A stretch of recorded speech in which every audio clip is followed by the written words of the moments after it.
What's happening, guys? I'm Abby Martin, and this is Breaking the Set. So over the past few weeks, many Detroit residents have gone thirsty after the city decided to shut off water services for more than 15,000 people due to delinquent bills.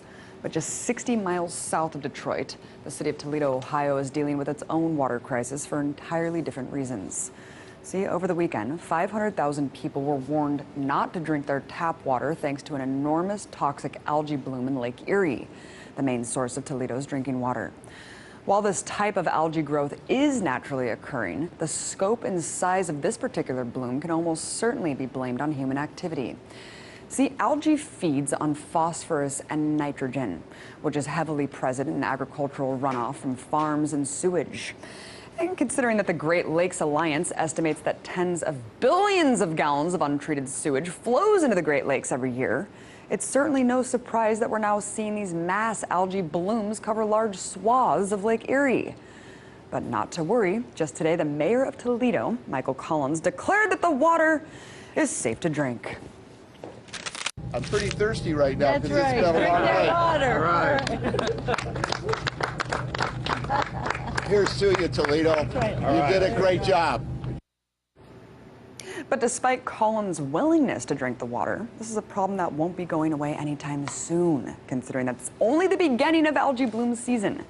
So unless we start heavily investing in sewage treatment infrastructure and drastically restructure the operating procedures of factory farms, then we're likely to see this disgusting and toxic problem bloom up again and again. Now let's break the set.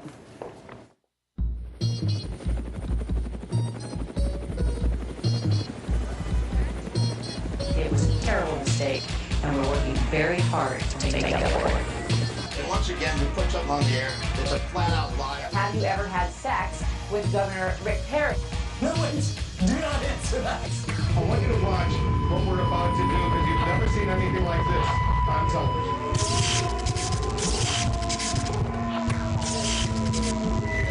What we need is to question more and to keep it uncensored, real and raw. My simple mission is to change the globe. I'ma do it with this passion and fire with tone. These words are hard hitting, you watching me neck, but you need to tune in because we're breaking the set. Breaking the set. Well, it's clear that no one is immune from spying these days, whether you're Joe the plumber, a resident of the Bahamas, or if you're on your way to becoming president of the United States. In fact, the spying is getting so out of hand that government institutions are actually spying on each other just to stave off bad press. See, while the Senate was busy drafting a report on the CIA's involvement in torture and rendition under the Bush administration, CIA officials were busy spying on those investigating them. Remember, Senator Dianne Feinstein had accused the agency of spying on committee staffers back in March, but the agency had denied any involvement until now, when CIA Inspector General David Buckley made it clear that agency tech specialists had improperly accessed, aka hacked, a database that only committee staff was permitted to use. Now, hilariously, lawmakers are up in arms over the spying. It seems like they don't really like it when their communications are being monitored.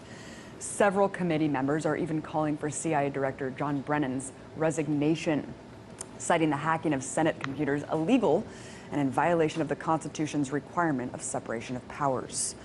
Another member of the committee, Senator Angus King, added, quote, "We're the only people watching these organizations, and if we can't rely on the information that we're given as being accurate, then it makes a mockery of the entire oversight function." But don't worry, Brennan has a solution of his own. Create a whole other oversight committee within the CIA to monitor itself. Yeah, right. Now, as crazy as it is for government officials to be spying on each other, at the end of the day, it's distracting us from what the real issue is: the CIA torture program. Yes, the same program that brought you waterboarding, rendition, and black sites. And while the 6,000-page Senate report has yet to be made public, statements by lawmakers who've seen it are already painting a grim, grim picture. Committee Chairwoman Dianne Feinstein has called the report chilling, adding that the use of rendition and torture is, quote, far more systematic and widespread than we thought. Senator Ron Wyden added, "The American people will be profoundly disturbed about what will be revealed in this report." Well, understandably, there's been a lot of pressure on the White House to respond to the findings as well. And that's exactly what President Obama did at a recent press conference in an extremely professional and serious manner. In the immediate aftermath of 9/11, we did some things that were wrong. We did a whole lot of things that were right, but we tortured some folks. We tortured some folks? Really, dude? Look, I know how much you love to use the word folks to try to resonate with average Americans, but this isn't something to take lightly, and torture is the last thing that should be casually minimized. But while Obama tries to shrug off the systematic use of torture as U.S. policy, other government officials are still actually defending it. Like Senator Saxby Chambliss, who said that the CIA's enhanced interrogation tactics were invaluable in disrupting terrorist plots and bringing down Osama bin Laden.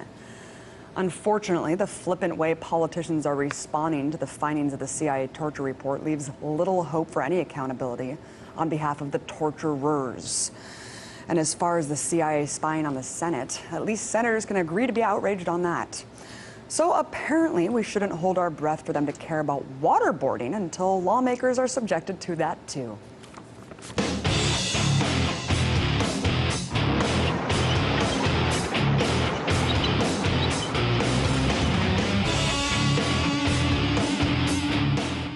In America's overworked society, millions of us simply do not get enough sleep.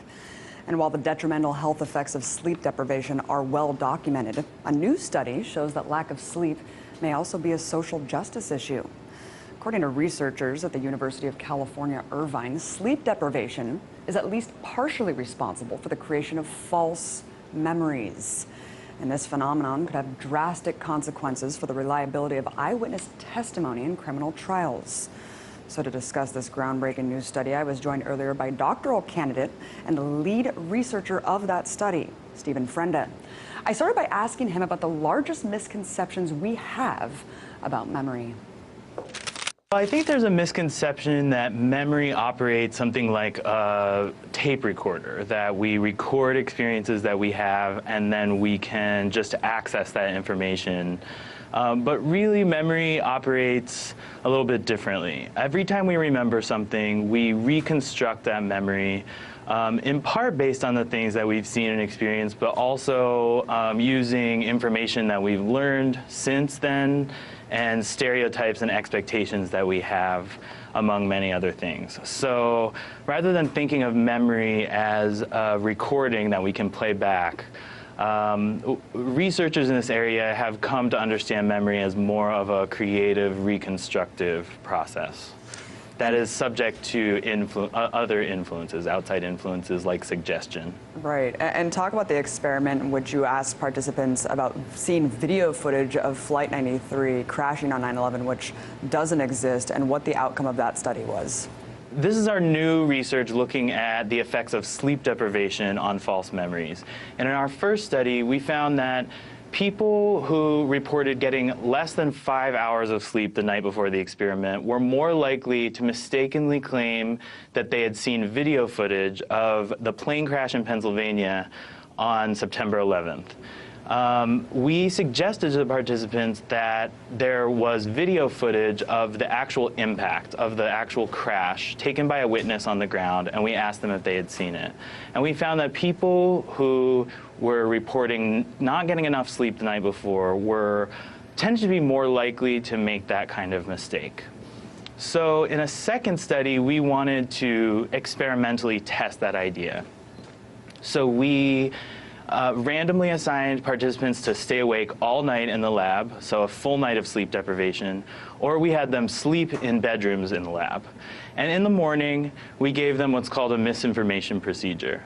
So we showed them a series of photographs depicting a crime. It was a man who stole a woman's wallet and hid it in his jacket pocket. Later, we had the participants read narratives describing what they had seen, but with key pieces of misinformation. So for instance, that the thief put the woman's wallet in his pants pocket. And finally, we gave them a memory test. And we were interested in how often did people incorporate that misinformation into their memories for the original photographs. And what we found was that people who had been sleep deprived all night were significantly more likely to do that. People who had been sleep deprived were more likely to have false memories of the photographs they had seen. And Stephen, in a recent article for Huffington Post about this study, you say that the misinformation task is meant to parallel a very common situation in the real world. We see an event, later we may encounter suggestive or misleading information, and finally we're asked to recount the memory. 3 stages of the misinformation procedure encoding misinformation test were designed to model this real world process. Explain in layman's terms these 3 stages and kind of how this would apply in a real life scenario. Well, memory researchers are sort of interested in all of the processes that have to do with remembering an event. So when we see and experience something, we encode some information to memory. So we're interested in the first stage of memory being the encoding. Second, people then have intervals of time before they ever are asked to recall their memories where they may be exposed to different types of information. So they may hear other witnesses talking, they may learn more information about the event that they saw, and later they may be asked to recall what they saw. And it's at that point that people may incorporate some of the information that they learned after the event into their memory. So these 3 stages are important to memory researchers because in the real world, we see things and we have experiences. Later, we're often exposed to other information that might be contradictory. And finally, we're often asked to repeat our memory, for example, in a courtroom. And Stephen, all of us reform our memory every day with new knowledge and experience, and a lot of us are sleep deprived as well. Why do these findings matter in terms of the criminal justice system? Well, I think that for many juries and lay people, memory evidence or eyewitness evidence is very compelling. If someone says, you know, I'll never forget that face, I saw him and he was the one who did it, people tend to find that pretty convincing, pretty compelling. But what we know from decades of research is that memory really is not that reliable, that we really need to take into consideration factors that influence the reliability of an eyewitness's memory. So there's really a divide between what we know from the research and what people tend to assume about the reliability of memory. And I think that's where the problem often comes in. Several hundred people have been exonerated or proven innocent after they were convicted in the last, say, 20 years since DNA evidence has been available for people to re-evaluate old convictions. So we know of at least several hundred people who were wrongfully convicted. And we know that now because DNA evidence has either proven that someone else did the crime or that they're innocent. But that's thought to be just the tip of the iceberg. There's really no way of knowing exactly how many people have been wrongfully convicted. But we know that it's very likely a huge problem. And when you take a look at the cases, the people who have been exonerated, one of the leading causes of wrongful conviction seems to be faulty eyewitness testimony or eyewitness misidentifications. So we know that memory issues are contributing strongly to this problem of wrongful convictions. And I mean, hopefully the way that witness testimony is collected and the way that suspects are interrogated will be reformed. But considering the fact that people are getting less sleep on average in our modern overworked culture, what kind of dangers do we collectively face as a society with such a lack of rest, Stephen?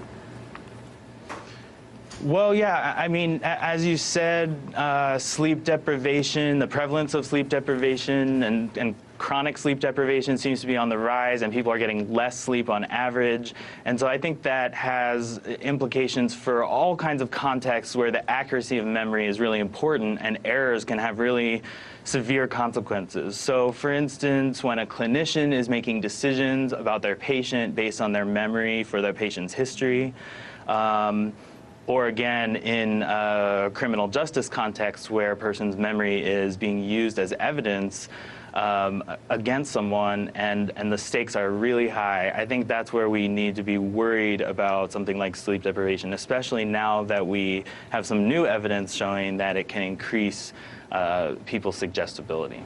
Thank you so much for your incredible insight. Lead researcher on this new study, Stephen Friend, a doctoral candidate, Department of Psychology and Social Behavior at UC Irvine. Really appreciate you coming on. Thank you so much, Abby. Coming up, I'll speak with renowned academic and activist Norman Finkelstein about the latest developments in Gaza. Stay tuned.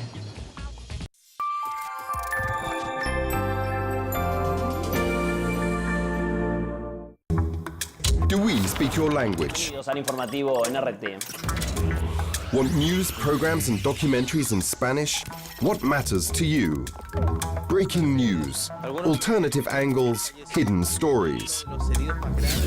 Are you here? Then try RT Spanish. Find out more, visit actualidad.rt.com. We must stop worrying and learn to love the frack. Because, Mr. President, we must not allow neither a mine shaft gap nor a fracking well gap.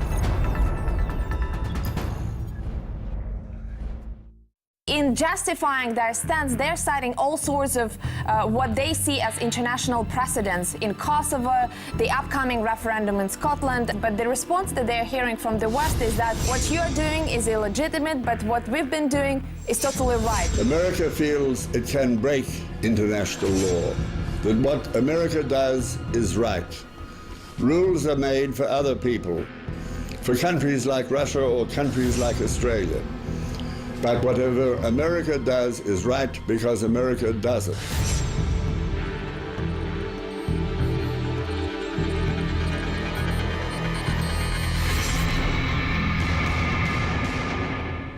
They just want to keep building, allowing Saudi Arabia, Qatar and Iran to fund millions and millions of pounds worth of building of mosques in this country, where then they have madrasas where at current we have 100,000 4 to 16-year-old children who are being schooled in these madrasas, which is encouraging complete non-integration within the society.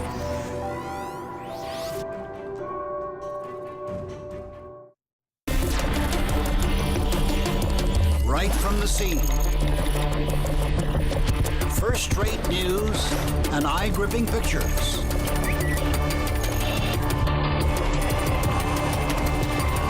On our reporters' Twitter and Instagram.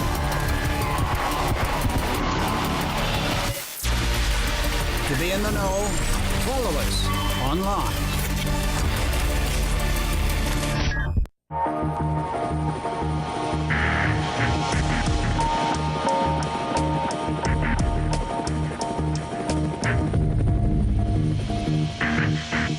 It's been nearly 4 weeks since Israel launched Operation Protective Edge against the Gaza Strip.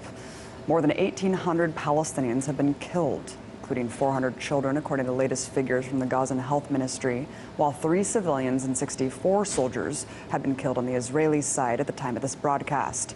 And on Sunday, Israeli shells hit yet another UN school, killing 10 people among the 3,000 or so displaced taking refuge there. This marks the 3rd UN shelter hit in the last 10 days, prompting the State Department to issue a rare statement of condemnation against Israel, calling the strike, quote, disgraceful. But just 48 hours earlier, Congress demonstrated its united support of Israel by nearly unanimously approving another $225 million for the country's Iron Dome missile defense system. This approval, despite the fact that the United Nations estimates that more than 3/4 of the Palestinians killed in the campaign have been civilians. Now, just in the last couple hours, we're again hearing reports that all sides have agreed to a 72-hour ceasefire, although thus far, every ceasefire has completely failed. And over the weekend, the rising Palestinian death toll incited mass global demonstrations from France to Australia to call for an end to the bloodshed, including tens of thousands right here on the streets of Washington, D.C. So to discuss these developments, I'm joined now by author and activist Norman Finkelstein. Thank you so much for coming on, Norman. My pleasure. So millions of people all around the world protested the war on Gaza over the weekend. You yourself were arrested at a recent rally that you helped organize. Can you break down the circumstances that led to your arrest? I had been watching the massacre in Gaza in front of my computer screen, monitoring the information and also trying to answer a lot of emails I was getting. And finally, I felt that sitting in front of a computer screen didn't rise to the occasion. of the massacre that was unfolding. And so pretty much on the spur of the moment, I decided it was time to get arrested. I put out a call about 12 noon. Actually, I recall exactly what prompted me to make that decision. I have a colleague at Harvard University named Sarah Roy. She's the world's leading authority in Gaza's economy. She spent a lot of time there. She also happens to be Jewish. She's the daughter of a survivor of Auschwitz concentration camp. And she had been sending me and many others these emails of the horrors that were unfolding. And finally, after Israel struck Shifa Hospital and also the playground near Shifa Hospital, and several more children were killed, she described what happened, and then she wrote at the end, "I want to vomit." And that really struck me. Here was a very elegant, cultured, educated, Harvard-trained, and also she teaches at Harvard. And she didn't use any fancy words, any rhetorical curlicues. She just said, "I want to vomit." And when I saw that, I decided, you know what, I want to vomit also, but short of vomiting, I'm going to get myself arrested. So I put out a call for the next day to meet at 12 o'clock. About 150 people showed up, and 25 others alongside myself, we got arrested in front of the Israeli mission. And Obama has come out saying that it's heartbreaking what's happening in Gaza, but Norman, despite this helpless detachment he's projecting, a new Snowden document reveals that Israeli aggression would not be possible without direct involvement from the NSA working with Israel's intelligence to monitor and target Palestinians. What does the U.S. have to gain by providing intelligence and tactical support to Israel? Well, the fact of the matter is, and everybody should be aware of it, the new Gaza massacre could not have happened without President Obama. President Obama was the enabler. Each day when he went out to a news conference or wherever he was speaking and he said, Israel has the right to defend itself. Each day that he said Israel has the right to defend itself, he gave Israel a green light to continue the massacre. As it happened, as Israel escalated its terror bombing in Gaza, targeting one UN shelter after another UN shelter after another UN shelter, the international outcry, in particular from UN officials, even including, amazingly, Ban Ki-moon, finally put Obama in an extremely embarrassing situation. And he discovered, amazingly, after 1,800 people were killed and Gaza was reduced to rubble, hospitals were targeted, schools were targeted, mosques were targeted, but suddenly he discovered, because of the international outcry, that Israel was committing atrocities in Gaza, and that was curtains for Netanyahu. He had to end the attack. He had to end the ground invasion. And of course, yeah, they released that statement of condemnation of Israel's bombing of that UN school. But conversely, on Capitol Hill, there was just that unanimous vote to give Israel $225 million more. Even the most progressive members of Congress voted in favor of this, Norman. When it comes to Israel, where does this stranglehold over our politicians come from? Well, I think when it comes, first of all, there are multiple sources of U.S. support for Israel. Certainly, there is the domestic issue of the Israel lobby, but there's also an overall antipathy to what are called radical Islamists or jihadists, and fairly or not, Hamas is assimilated to groups like ISIS, and so they're considered fair game for basically Israel's murder. And also, I think there was a hope on the part of President Obama and Secretary of State Kerry that if a military defeat were inflicted on Hamas, that means President Abbas, the Palestinian Authority, would then have a free hand to sign any agreement that the U.S. government proposed. Abbas, the Palestinian Authority, are basically collaborators. Not basically, they are collaborators. They still had the problem of a more militant resistance, namely Hamas. But the hope was if Israel disabled Hamas, then the Palestinian collaborators, the Palestinian Authority, would then have a free hand to basically surrender to Israel and sign the Kerry peace proposal.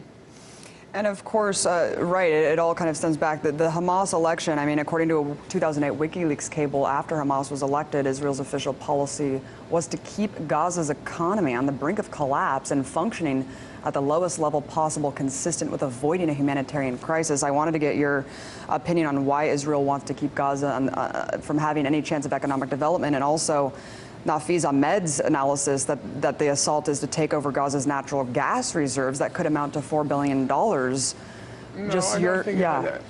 No, I don't think. You know, politics has its own independence or autonomy. Not everything in politics is reducible to economics. That's kind of crude.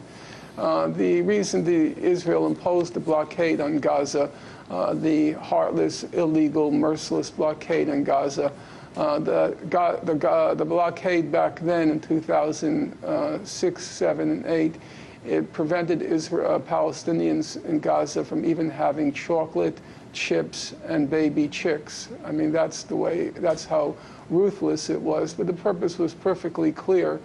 They wanted to transmit the message to the Gazans that so long as you allow Hamas to stay in office, we're going to make life intolerable, miserable, a slow death for you. So if you want this blockade lifted, you have to, one way or another, rid yourself of Hamas. And Norman, let's talk about solutions here. You've been a vocal opponent to the boycott, divestment, sanctions movement, which encourages divestment from Israeli corporations.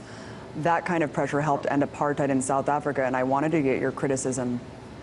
No, I think that's a misnomer. I've never been opposed to boycott, divestment, and sanctions with a small b, a small d, and a small s. Long before BDS came along, I was actively involved, for example, in the divestment movement in the various church groups, for example, the Presbyterian Church. But BDS is not just a tactic. It's not just boycotts, divestment, and sanctions. BDS is a political program. As they emphasize, they say BDS is not just about boycotting acts. We have a political program. And the political program says it's based in international law, and it calls for ending the occupation, equal rights for Palestinians in Israel, and the implementation of the Palestinian right of return. Now, it's true, all three of those rights are anchored in international law. But Israel's existence as a state is also anchored in international law. And you can't pick and choose with international law. You can't say, for example, I have the right to walk at the green, but I'm agnostic on the red. If you have a right to walk at the green, it's because you have an obligation to stop at the red. But BDS says it takes no position on Israel. Well, if you take no position on Israel, then you're not upholding international law. International law is very clear. Israel is a state under international law. It's a member state of the United Nations. So you have either two choices. One, you can say, I don't give a damn about international law. This is what I demand. Or you can say, as BDS does, we respect international law and all of our demands are anchored in international law. Well, if you take that position, as I do, and as BDS formally does, then you also have to recognize that Israel is a state under international law. And we've just heard of all parties, of course, agreeing to this new ceasefire, but let's talk about lasting peace in the region. You've advocated for a two-state solution in the past. Do you still stand by that, given everything that's happened? And do you expect it to realistically be implemented alongside the Israeli government's policies toward Palestinians? We have about a minute left. I don't advocate anything. It's not my place to advocate. First of all, I'm not a Palestinian. Second of all, I'm not Israeli. And third of all, I live in New York City. I don't live anywhere near the affected regions. I don't advocate anything. What I advocate is, if you say you're anchored in international law, then we have to see what international law says. Number two, anyone who's involved in politics knows that politics is not about personal preferences. If you ask my personal preference, I would say I don't believe in two states, I don't believe in one state. I happen not to believe in any states. I'm an old-fashioned leftist in that regard. But politics is not about what you prefer, it's not about what I prefer. Politics is about a realistic assessment of the balance of forces in the world. And a realistic assessment of the balance of political forces in the world. Thank you, Norman. Thank you. Unfortunately, we're out of time. Thanks so much for watching. Be sure to follow me on Twitter @AbbyMartin. Join me tomorrow when I break the set all over again.